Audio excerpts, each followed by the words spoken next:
ಓಂ ಶ್ರೀ ಗುರುಬಸವಲಿಂಗಾಯ ನಮಃ.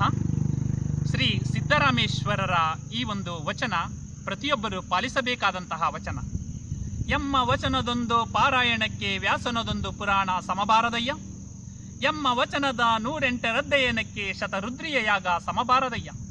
ಎಮ್ಮ ವಚನದ ಸಾಸಿರ ಪಾರಾಯಣಕ್ಕೆ ಗಾಯತ್ರಿ ಲಕ್ಷ ಜಪಮಂತ್ರ ಸಮಬಾರದಯ್ಯ. ಕಪಿಲ ಸಿದ್ಧ ಮಲ್ಲಿಕಾರ್ಜುನ. ಶ್ರೀ ಸಿದ್ದರಾಮೇಶ್ವರರ ಈ ಒಂದು ವಚನವನ್ನ ಅರ್ಥೈಸಿಕೊಂಡರೆ ನಾವು ಬೇರೆಯವದನ್ನು ಅಧ್ಯಯನ ಮಾಡಲು ಬೇಕಾಗಿರುವುದಿಲ್ಲ.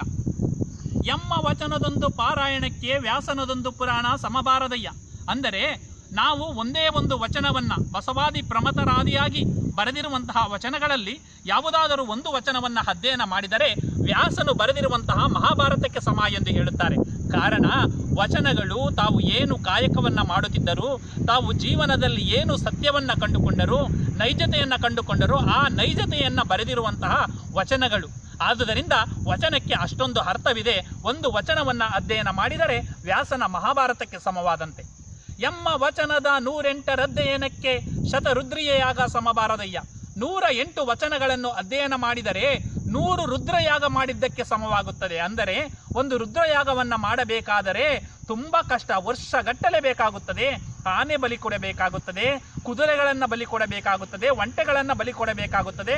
ಒಂದು ರುದ್ರಯಾಗವನ್ನ ಒಬ್ಬ ರಾಜ ಮಾಡಬೇಕಾದರೆ ಅವನಿಗೆ ವರ್ಷಗಟ್ಟಲೆ ಇಡುತ್ತದೆ. ಅಂತಹ 100 ರುದ್ರಯಾಗಕ್ಕೆ 108 ವಚನಗಳನ್ನ ಅಧ್ಯಯನ ಮಾಡಿದರೆ ಸಮನಾಗುತ್ತದೆ ಬಂಧುಗಳೇ.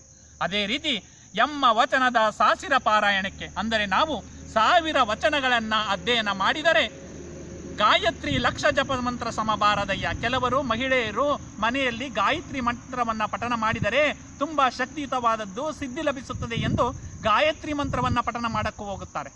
ಅಂದ್ರೆ ಓಂ ಭೂರ್ಭುವಸ್ವಃ ತತ್ಸವಿತುರ್ವರೆಣ್ಯಂ ಭರ್ಗೋ ದೇವಸ್ಯ ಧೀಮಹಿ ಧಿಯೋ ಯೋನಃ ಪ್ರಚೋದಯಾತ್ ಎಂಬ ಗಾಯತ್ರಿ ಮಂತ್ರವನ್ನ ಪಠಣ ಮಾಡಲು ಹೋಗುತ್ತಾರೆ. ಆದರೆ ಗಾಯತ್ರಿ ಮಂತ್ರವನ್ನ ಪಠಣ ಮಾಡುವ ಬದಲು 1000 ವಚನಗಳನ್ನ ಅಧ್ಯಯನ ಮಾಡಿದರೆ ಆ ಗಾಯತ್ರಿ ಮಂತ್ರವನ್ನ 1,00,000 ಸಲ ಜಪ ಮಾಡಿದ್ದಕ್ಕೆ ಸಮವಾಗುತ್ತದೆ ಬಂಧುಗಳೇ. ಆದುದರಿಂದ ಪ್ರತಿಯೊಬ್ಬರೂ ಕೂಡ ವಚನವನ್ನ ಅಧ್ಯಯನ ಮಾಡಿ, ವಚನವನ್ನ ಅಧ್ಯಯನ ಮಾಡಿದಾಗ ಅದನ್ನು ಜೀವನದಲ್ಲಿ ಅಳವಡಿಸಿಕೊಂಡಾಗ ನಮ್ಮ ಜೀವನ ಸುಂದರವಾಗುತ್ತದೆ. ಆ ಸುಂದರವಾದಂತಹ ಜೀವನವನ್ನು ರೂಪಿಸಿಕೊಂಡಂತಹ ವ್ಯಕ್ತಿಗಳು ನೀವಾಗುತ್ತೀರಾ ಎಂದು ಹೇಳುತ್ತಾ ಈ ವಚನದ ತಾತ್ಪರ್ಯಕ್ಕೆ ವಿರಾಮವನ್ನು ಹೇಳುತ್ತೇನೆ. ಶರಣು ಶರಣಾರ್ಥಿಗಳು.